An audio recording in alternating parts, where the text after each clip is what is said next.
Selamlar arkadaşlar. Kaz Dağları'ndan hepinize çokça selam olsun. Bugün çokça sorduğunuz bir soruya cevap vermek istiyorum aslında. Kış hazırlıkları nasıl gidiyor abi diye soruyordunuz. Ben de yaptığımız kış hazırlıklarından bahsetmek istiyorum size. Bunu anlatırken de aslında bir taraftan da genel bir bilgi olsun diye kırsalda yaşayan insanlar ya da bundan yüzyıllar önce yaşamış insanlar kışa nasıl hazırlanmışlar bundan bahsetmek istiyorum. İnsanlar bir kere kışa neden hazırlanıyor? Çünkü kışın siz de biliyorsunuz ki meyveler, sebzeler kolay kolay yetişmiyor. İklim şartları buna izin vermiyor. Yazdan toplayıp kışın da tüketmek gerekiyor.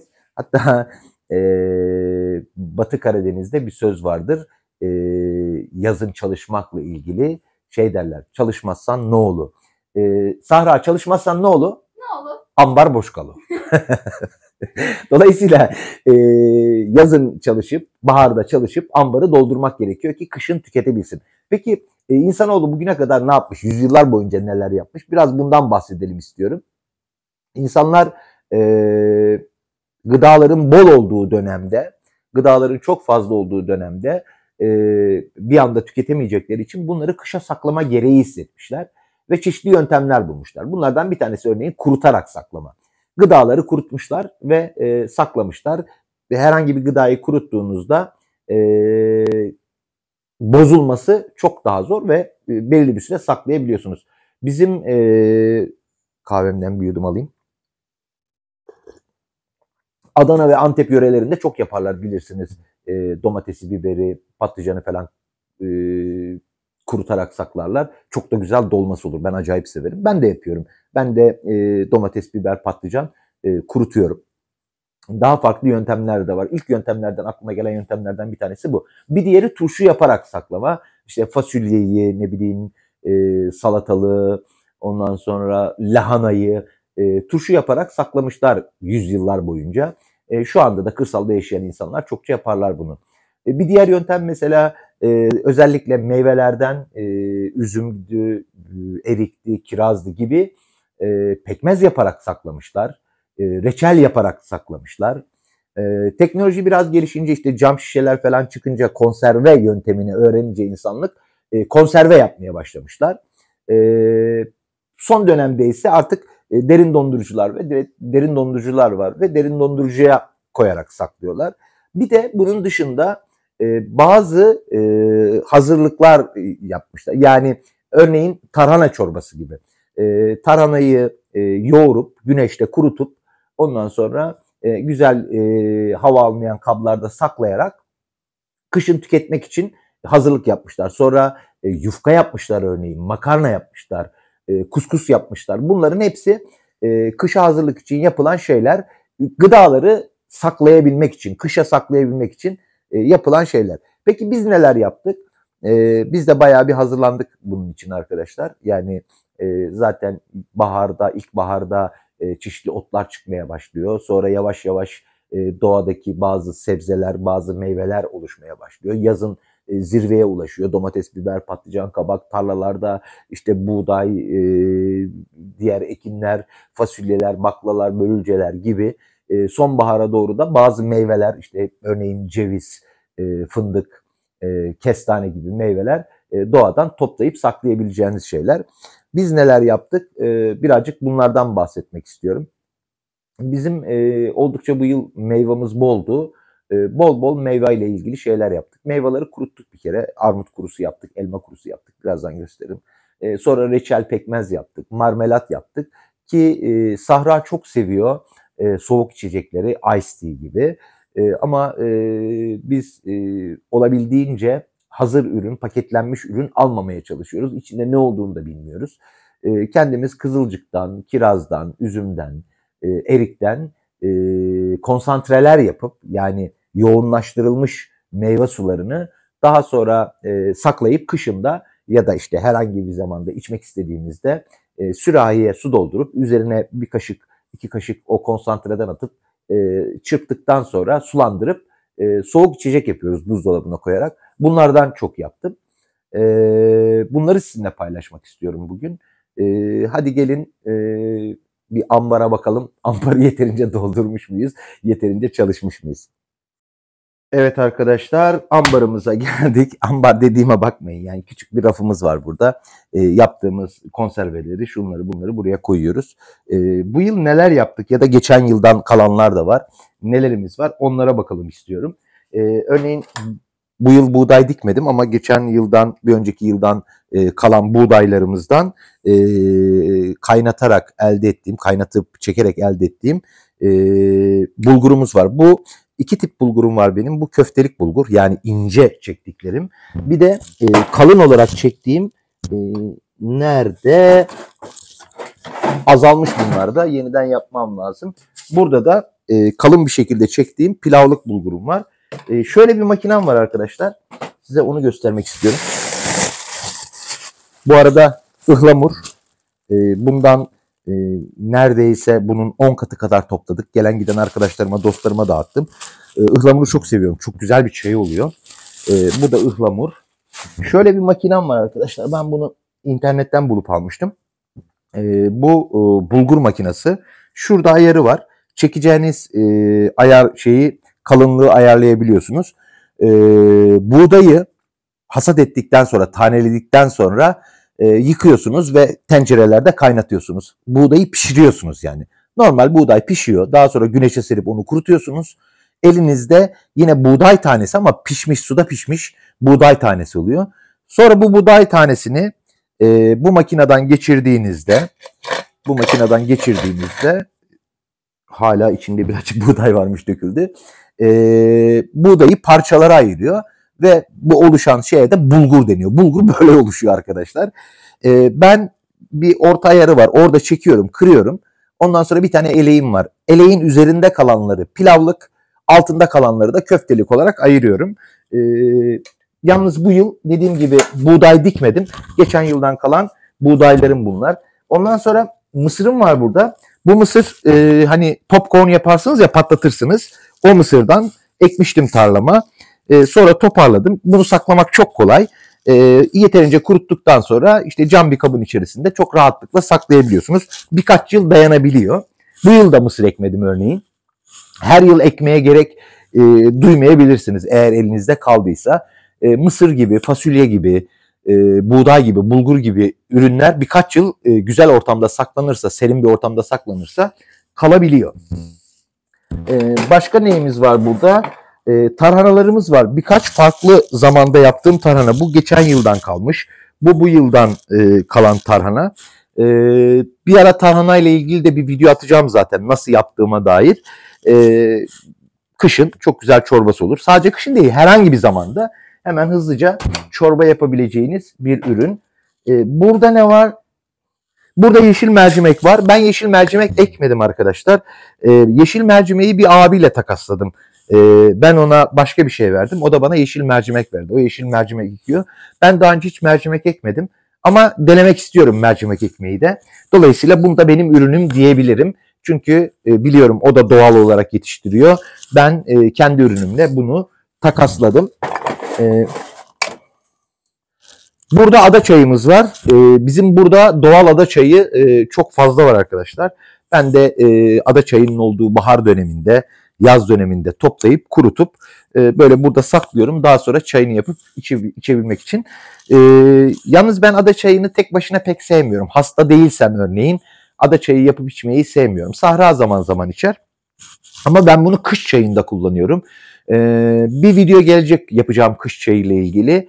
Kış çayının içerisinde bir karışım bu. Neler var? Kuşburnu var. Kuşburnu 10 gün sonra falan artık toplanır duruma gelir.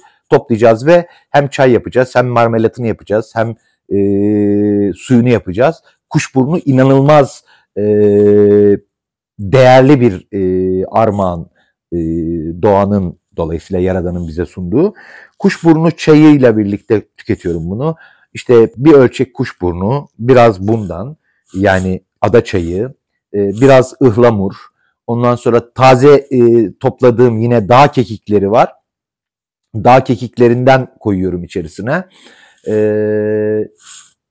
Papatya koyuyorum kış çayı yapmak için. Bunu pişiriyorum. Daha sonra da üzerine doğal kendi balımızdan ilave ettik mi inanılmaz güzel bir kış çayı oluyor. Bağışıklığımızı güçlendiriyor. Bizi güçlü kılıyor. Burada kısaca bunlar var arkadaşlar. Üst kata çıktığımda burada bir sürü reçelim var. Örneğin bu yıl ilk defa şeftalilerim oldu. Benim şeftalilerim küçüktü.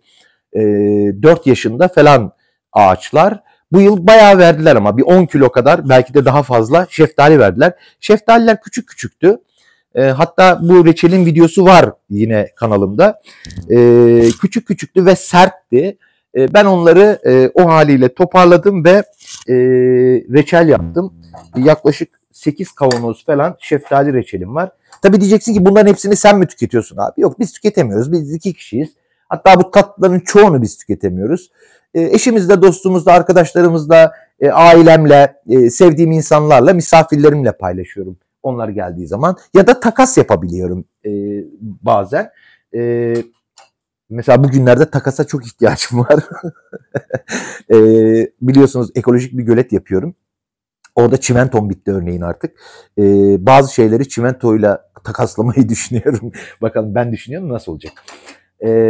Bunun dışında başka neyimiz var? Şurada erik konsantrem var. Biraz önce bahsettim işte. Bunu açıp bu 1 yıl, 2 yıl dayanabilir soğuk bir, serin bir ortamda. Bunu açıp 2 kaşık 2 litrelik bir suyun içine koyup karıştırdığınızda doğal meyve suyu, katıksız ve çok besleyici bir meyve suyu elde etmiş oluyorsunuz. Bu konsantreleri de bunun için yaptım. Sonra başka ne var? Eriğim çok olduğu için erik ekşisi yaptım mesela. Bunlar bildiğiniz nar ekşisi gibi kullanılan, hem salatada kullanabilirsiniz hem bazı yemeklerde kullanabilirsiniz. Özellikle kırmızı etin yanında çok lezzetli oluyor. Erik ekşilerim var. Bunları yaptım. Başka yine burada üzüm konsantrem var.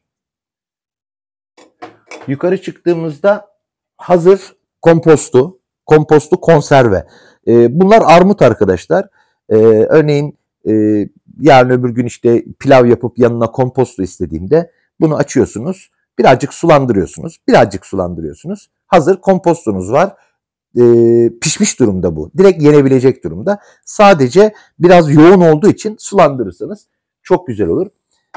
Kurutarak saklamaktan bahsetmiştim. Bakın burada kurutarak sakladığım meyveler var. Bunlar armut. Bunları bu şekilde de tüketebilirsiniz. Kuru kuru çerezlik olarak da tüketebilirsiniz. Ama hoşaf yapmak için kullanıyorum ben genelde.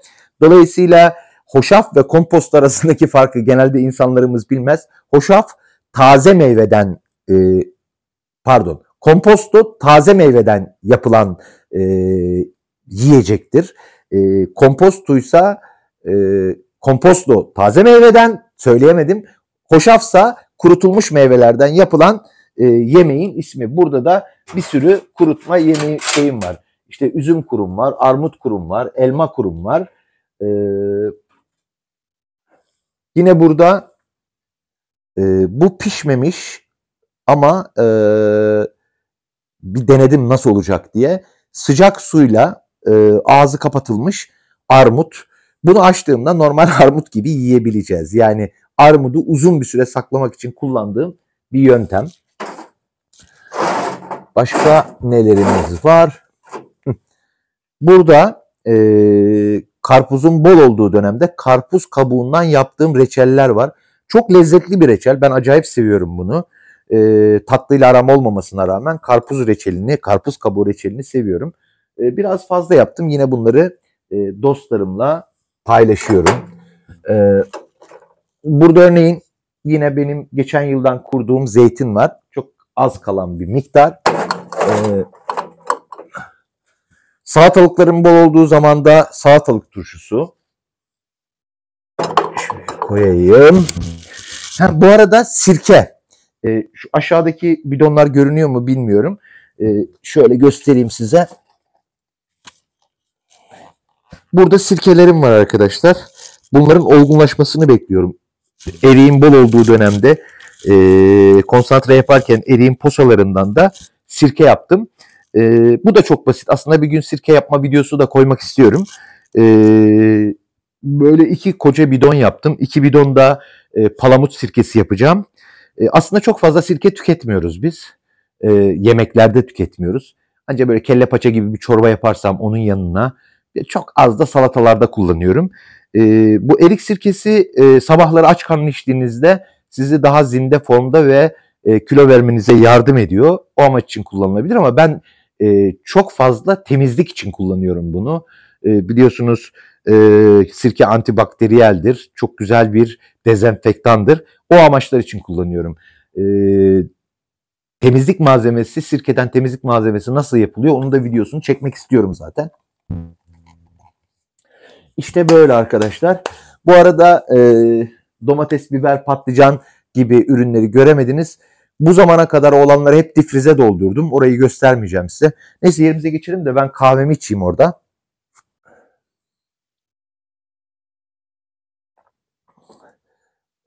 Dediğim gibi arkadaşlar bu saate kadar olan domates, biber, patlıcan gibi sebzeleri difrize doldurdum. 7 basamaklı bir difrizim var. 7 çekmeceli bir difrizim var. Difrize doldurdum. Şimdi bundan sonra biraz domates kuruttum. Onlar hala kuruyorlar. Dışarıdalar. Bundan sonra işte salça yapacağım ve konserve menemenlik yapacağım. Hala ürünler vermeye devam ediyor. Daha 2 ay daha domatesim, biberim, patlıcanım gelişecek. Şu anda daha yeşil domateslerim var mesela. Bir taraftan da onları yapacağım. Dolayısıyla bu şekilde kışa hazırlanmış olacağız. Bu arada burada bir sürü pestilim var. Bakın.